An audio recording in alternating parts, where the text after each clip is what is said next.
Alaska, until her life. Samantha Koenig was an 18-year-old living in Anchorage, Alaska, until her life was tragically cut short by one of the most notorious serial killers in the world, Israel Keyes. It was the murder of Samantha Koenig that would eventually lead to Israel Keyes' downfall. In February 2012, Israel Keyes walked up to the drive-thru coffee shop where Samantha Koenig worked. He pointed a gun at her, informing her he was there to rob the place. He demanded Samantha shut off all the lights, and she complied. After that, Keyes took Samantha with him, kidnapping her from the coffee shop. Once Israel Keyes had Samantha in his clutches, he told her he would be taking her to his house, where he planned to hold her for ransom. He drove her to a tool shed and secured her with a chain around her neck before returning to his house for the night with his girlfriend and daughter.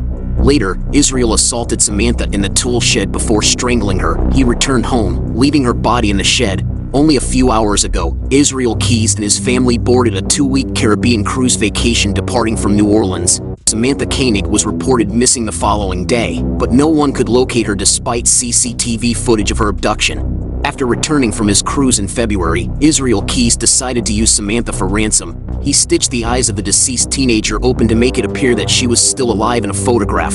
Then, Israel promised Samantha's family he would return her unharmed if they gave him money. They were unaware, however, that Samantha had died weeks ago. On February 24th, Israel Keyes sent a proof-of-life photo of Samantha to her family to prove she was still alive. Along with the picture, he texted her boyfriend from her phone and told him to look for a package in a park. The boyfriend found the box. He discovered a note demanding $30,000 to be deposited into Samantha's bank account. So do y'all think that her parents gonna give them the ransom money since they don't technically know the full, you know what I'm saying, story about what's going on with their kid? Samantha's family, desperate to get her back, complied with the kidnapper's demands and deposited the money into the account.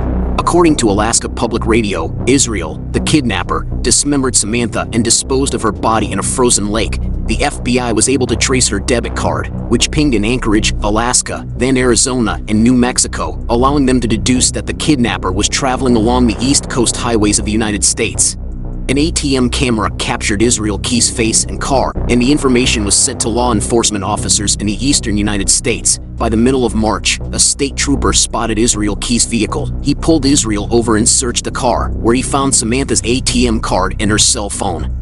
Once Israel Keyes was in custody, he confessed to Samantha's murder. He told the police every detail of how he kidnapped, assaulted, and killed her, then staged her body to appear alive in a random photo. After Israel was apprehended with a concealed razor blade, he took his own life. When Israel Keyes died, he left behind a drawing of 11 skulls in his blood and wrote, "We are one." Authorities believe Israel indicated to law enforcement he had 11 victims. I definitely feel like that was a message of him seeing that. And look at the upside down cross. I mean, look at all them. Look at all these. Look at all these upside down crosses. So he's very demonic. And he also let you know that he have done this numerous times.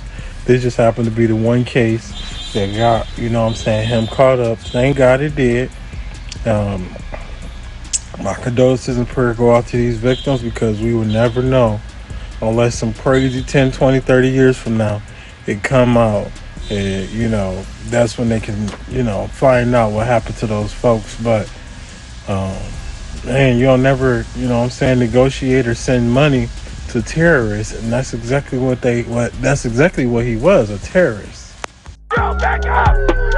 Back up! This story out of Arizona is wild. It all went down in Tucson when police went to arrest a man wanted on multiple charges. The suspect was spotted driving, so the Tucson SWAT team deployed the grappler, a metal and nylon device that attaches to the front of a police car that's intended to immobilize another vehicle by getting caught up in its back tire. But the grappler didn't work, and the suspect was able to get away. This police footage picks up soon after the suspect evades cops, gets into an accident, and spins out. 50, 1050, 1050, Campbell and Grant. I'm going on the other side. The cop car pulls up to the spun out vehicle, and as soon as they put it in park, Shots fired! Shots fired! the guy begins to shoot at them. In this slowed down footage, you can see the guy take his gun and aim it directly at the officers. Cops respond with gunfire, and officer warns some other cops about getting too close. Back up! Joe, back up! Sirens ring out as the situation dies down, and it turns out cops struck the gunman with their weapons. Responders provided medical care to the gunman, as well as a female passenger that was inside the car.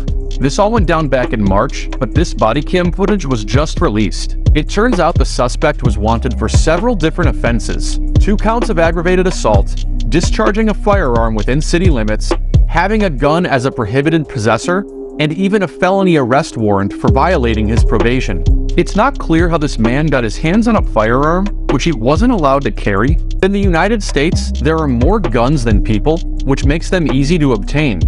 According to a survey of prisoners from the Bureau of Justice Statistics, more than 90% of prisoners who had a gun on them when their crime was committed did not get their firearm from a store.